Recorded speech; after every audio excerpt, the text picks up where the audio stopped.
Tenochtitlán, México, 1 de julio de 1520.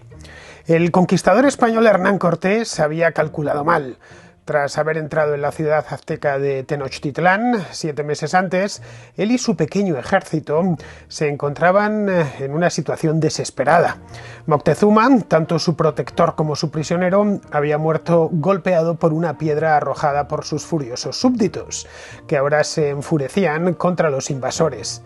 Superado en número, aislado del continente y sitiado, el conquistador vio una sola esperanza de salvar la vida de sus 250 hombres. Si fallaba, los soldados muertos serían los afortunados.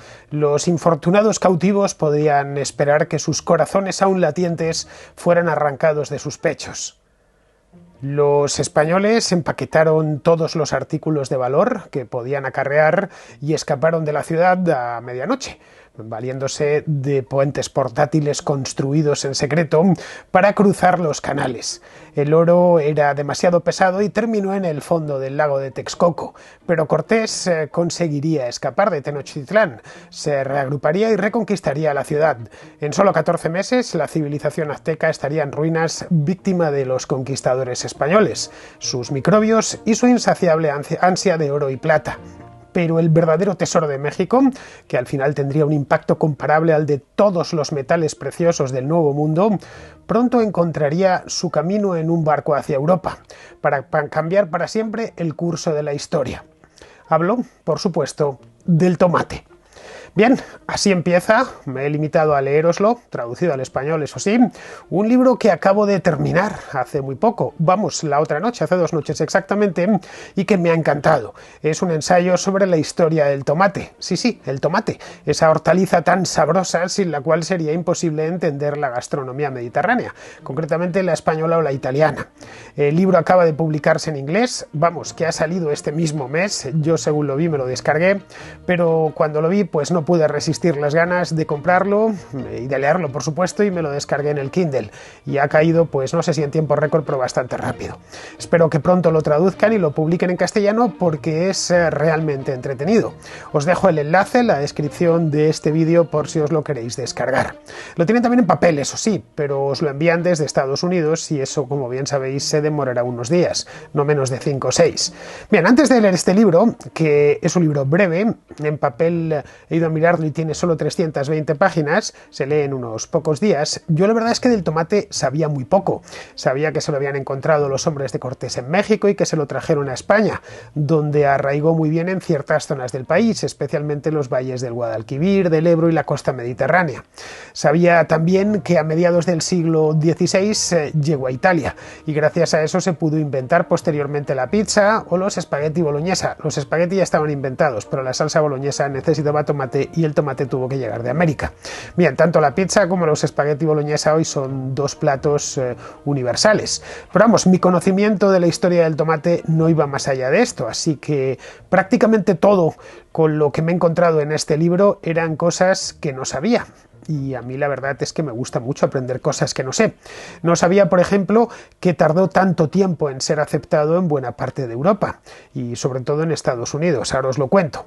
A los estadounidenses de principios del siglo XIX, por ejemplo, les parecía una cosa horrorosa. Les parecía un fruto repugnante, tal cual. Un fruto deforme y poco atractivo. Curiosamente, hoy los tomates más valorados son los más deformes, ¿no? Los menos iguales, los menos industriales. Pero bueno, hace 2 siglos en Estados Unidos pensaban eso del tomate. Llegaron a decir, insisto, en Estados Unidos, que la tomatera no era más que una mala hierba que desprendía un olor horroroso. Bien, pues esto y muchas cosas más sobre el tomate las cuenta William Alexander, el autor de este libro. Os lo dejo aquí. Alexander no es historiador, tampoco es agricultor ni nada de eso, es un simple novelista, pero le gustan mucho los tomates a la luz de otro libro que he podido ver, lo tiene en su página de Amazon, que se titula El tomate de $64, que ya digo, no he leído, pero he visto la sinopsis y al parecer va de cómo crear la huerta perfecta, así que este no es agricultor, pero este hombre al menos es horticultor, le gusta tener una huerta en casa. Que esto de los tomates le interesa y en un momento dado se hizo la pregunta de cómo pudieron llegar hasta su huerto y hasta su plato. Todos los grandes libros nacen de una pregunta sencilla que a menudo no nos hacemos. Estamos rodeados de cosas que damos por hecho, que siempre han estado ahí, pero no, a veces llevan con nosotros pues unos pocos años y otras veces unos pocos siglos. El tomate pertenece a la segunda categoría, la categoría de unos pocos siglos. Lleva con nosotros aproximadamente unos 500 años. Con nosotros quiere decir con la civilización occidental. Antes lo conocían solo los mexicas en el Valle de México. Bueno, y en América porque los españoles lo trajeron de América, pero ya estaba, según parece, es originario de los Andes. Pero viajó hasta el norte, los cultivos viajaban de norte a sur en la América precolombina, y donde los españoles lo descubrieron fue en México. Bien, pues con nosotros lleva unos 500 años, ya digo, desde que los españoles lo descubrieron allí en el Valle Central de México y se lo trajeron a Europa para cultivarlo. Hoy, como decía antes, es un ingrediente básico de la cocina española o de la cocina italiana y uno de los pilares de la denominada dieta mediterránea. Pero curiosamente no se incorporó el tomate a esa dieta hasta siglos después, es decir, no fue llegar y automáticamente empezar a hacer pizzas o gazpachos. Es decir, llegó a las costas del Mediterráneo en el siglo XVI, pero su implantación fue lentísima. En origen era una hortaliza extraña, llegada del Nuevo Mundo. Casi todo lo que llegaba del Nuevo Mundo en el siglo XVI se consideraba una cosa exótica y extraña. Los mexicas ya lo utilizaban, ya daban uso gastronómico a los tomates, los ponían en sus guisos, según cuentan las crónicas españolas de aquella época, pero en Europa tardaron en echar raíces en la cocina. Cuando llegaron a Sevilla, los sevillanos de la época los miraron extrañados y, bueno, fueron las clases altas las que se atrevían a comerlos. Algo parecido sucedió en Italia. El tomate era una curiosidad exótica, de color amarillo, además, venida de las Indias, que al pueblo llano le generaba cierta desconfianza. No habían visto nunca un fruto así, con ese color, era un tanto extraño. Ya sabéis que el rústico no come lo que no conoce. Bien, en Italia pasó exactamente lo mismo. Solo los ricos se atrevieron a comerlos al principio. Bueno, los ricos y los monjes. Según cuenta Alexander aquí, en algunos monasterios de Italia se han encontrado recetas en los archivos en las que ya figura el tomate.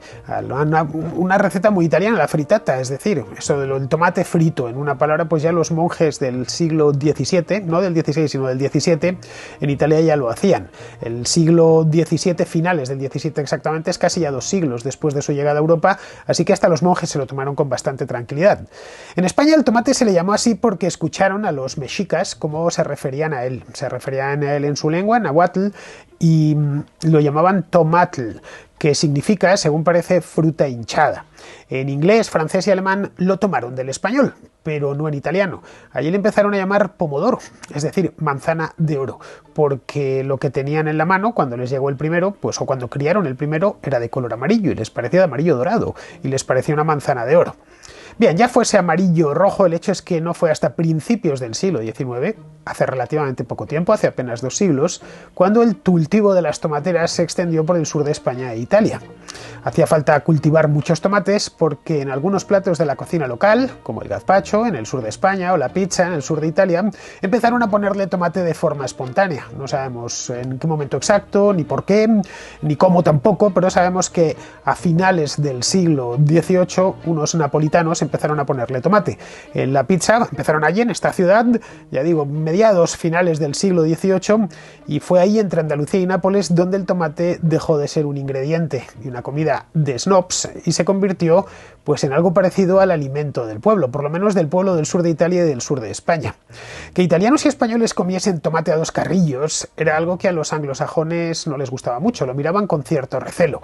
En Estados Unidos se planteaban aún en plena década de 1820 si esa hortaliza era comestible. Alexander cuenta una anécdota muy divertida acaecida en Nueva Jersey en el año 1820. En aquel estado estaba prohibido vender tomates en los mercados porque se consideraban tóxicos, es decir, venenosos. Así que un agricultor de la localidad de Salem, llamado Robert Gibbon, demandó a las autoridades de Nueva Jersey y se presentó en un juzgado con un cubo lleno de tomates, que él mismo había cultivado, por supuesto. Allí, delante del juez, fue sacando los tomates del cubo y se los fue comiendo uno a uno delante de los asistentes, hasta acabar con el cubo. Todos lo que esperaban, los que estaban allí esperaban pues ver cómo Gibbon se retorcía de dolor por la ingesta de una fruta venenosa, pero no Gibbon salió de allí tan campante y, por supuesto, con el apetito saciado. El llamado cubo de Gibbon es todo un clásico en la historia del tomate, según me he podido enterar. Como a Gibbon no le pasó nada, el juez permitió que se vendiesen los tomates en Nueva Jersey.